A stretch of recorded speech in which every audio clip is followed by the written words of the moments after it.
I'm Kit from Selkirk. I've always loved to cook and travel. Awesome ingredients for our global kitchen. Welcome to our global kitchen. I'm Kit Muir. Today, we're going to help you add a little exotic Africa to your home cooking. I was so excited to take a high school trip to Rwanda.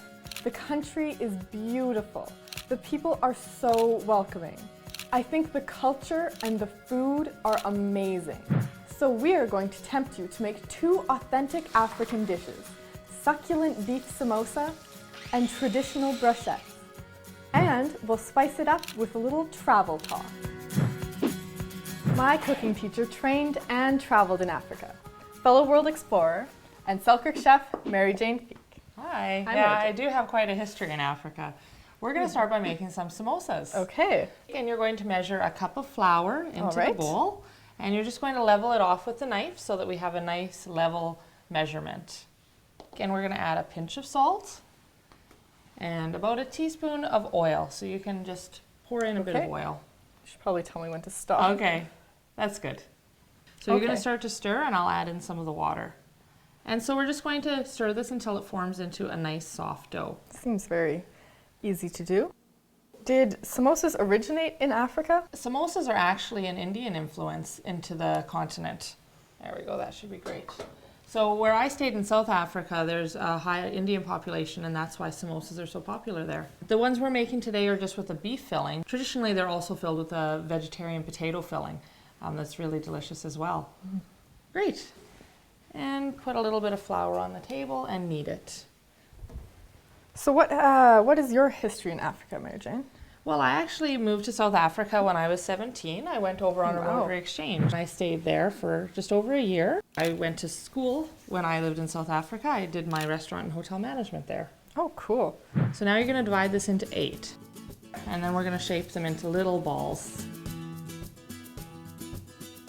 Now we're going to let those rest for about 5 to 10 minutes. Now Okay. this little ball is actually going to roll into quite a good sized piece. So we just want to use it floured on both sides. You can see we want to roll it really nice and thin to make a tasty, delicate shell. So I have a hot pan here with a bit of oil in it and we're going to fry them just till they're lightly browned. So kid, what took you to Africa? Well, I went with my high school on a humanitarian trip to Oh, wow. Rwanda, and we went to an orphanage there, which was also a cooperative for some of the widows of the genocide. And that was really an amazing experience. So we went there and helped them build shelves and pathways Oh wow. and just things they needed in their homes. It was really an amazing experience. Yeah, I can imagine. So we're just letting this, it's not even quite browned, and we're flipping it over. So we just want to cook it enough so that it's going to stay nice and firm for us to put the filling in afterwards. Great, that's looking really good. Now these are such a great item because they're something that you can eat just in your hand. So often in Africa you'll find them at like kiosks or at little markets when you're going to shop, that you can just pick up and have kind of as a snack. So I guess they're kind of like the equivalent to a hot dog somewhere else. Yeah, well, that's the impression I got from them as well when I was there. There we go. So you can see it's very quick in the pan. It really is just a quick motion. So now we're going to take our cooled shells and we're just going to cut them into about 3-inch wide strips. Yeah, that's perfect. You can just put them onto our tray and then that's our outer shell ready to go. So now we're going to make our filling for the samosas. So we're going to Okay. use some minced hamburger. You can just take your cleaned onion and cut some nice pieces into it. That's looking great. So I'm going to put a little bit of oil in the pan. I'm just using some canola oil here. Add in our onions. There we go. And I'm going to just add a teaspoon of our chili powder. Mix that around. You can smell that chili powder already. And then we can add our hamburger in. And while I'm doing that, you can maybe cut up the chili in half. Okay. We're going to use ginger here, and we'll put that into there. And then we have some cilantro, and you can dice this up as well. Okay. And then a squeeze of the lemon juice. And these are some classic flavors in African cooking. the onions, some type of chili pepper, a bit of an acid like the lemon juice or lime juice is often used, and then a fresh herb like cilantro. And it makes such a tasty filling. Great, yeah. And then we can just season it with a bit of salt and pepper. So we're going to make a flour paste. Okay. And this is what's going to work as our glue when we're making the samosas. So if you want to give this a stir, we've got some flour, and we're just going to add a bit of water to it until it's a pasty consistency. And it really will be a little bit like glue. So because this pastry is already pre-cooked, it doesn't have any kind of wetness or moisture to it, so it's not going to stick to itself. Okay. So what we're going to do is we're going to take our strip, and we're going to put about a tablespoon of filling in it. And we're going to put some flour on the end, our flour paste. And then we're going to fold it over to form a triangle, like so. Okay. And that flour paste, we're going to then have it stick together, right? So that makes our seam right there. We're going to take a bit more here, and we're going to fold it over again. And then one last time. So literally it's just like glue. So there we have our triangle. All right. So now you're going to do one.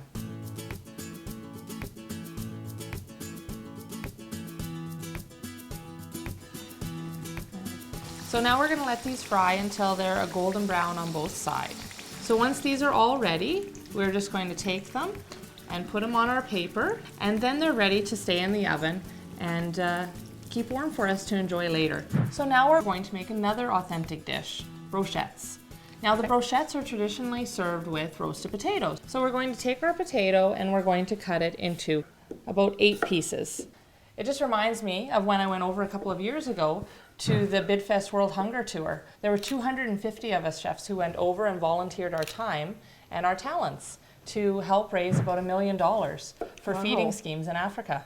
So we'll just do our last potato up, and then we're going to drizzle them with some olive oil. And then we're going to use a little bit of sea salt to go on them. And now you're going to place those in the oven, and they're going to take about 30 to 35 minutes. So now we're going to make a marinade for our brochettes. So what we're going to do is you're going to just cut these into smaller random pieces, and we're going to feed them right into the food chopper. And then our garlic, we're just going to smash a bit with the tip of our knife. There we go. And then another chili here. And then last, our onion.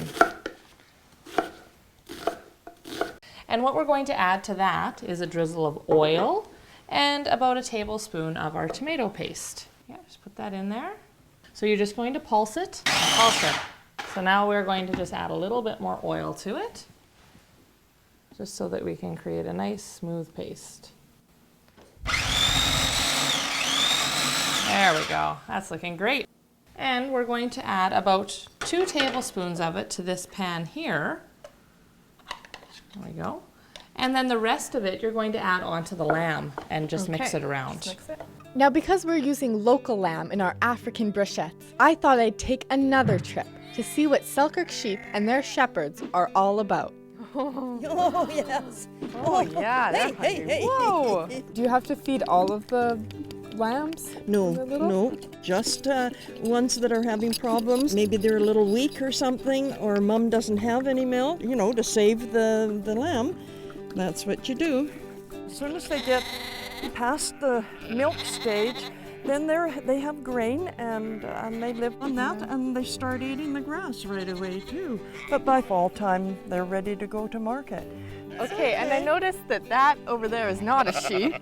She is a guard donkey, and she protects the sheep from wildlife, and she will chase them out. So that's like wolves and coyotes? Yes. Kind of thing? I mean, she won't hurt a human being at all. And the mums will, they're usually pretty good too. They watch their babies. And so what's so great about Manitoba lamb? It's tender. When you can buy a farm-raised one like this, it's fresh. It's fresh from the farm. Well, thank you so much for letting us come Oh, you're and welcome. see all of your adorable lambs. Yeah. Better get back to the kitchen with our marinating lamb. Oh, I can feel the heat from the Yes, from the chilies. onions and chilies. And from the garlic too, right? While we're letting this sit, we're going to make our sauce that we're going to eat this with. So you're going to dice up about 4 tomatoes. And then we're also going to chop up some Italian parsley. So So while this is simmering down, we can go ahead and skewer our brochettes. It's a little bit of a messy job, but the best way to do it is just to get your hands right into there. Now, I was lucky enough when I was in southern Africa to go on safari and see lots of different animals. We saw elephants wherever we went, and we got to actually go swimming with elephants, and we got to go and have time with lions, and it was such an amazing experience to see all the different animals. That would have been something I would have loved to do. So now we have our brochettes, and they're ready to put onto a pan. Okay. We're going to put them under the broiler on high for about 7 to 8 minutes. And they'll finish up just as those potatoes are getting done. Looks delicious. This smells awesome, so let's taste it.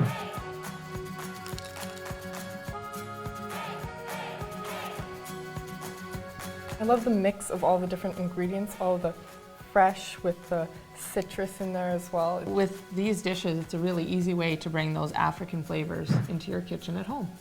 Thanks, Mary Jane. And thanks for joining Our Global Kitchen. I hope this has inspired you to want to bring more flavors into your home.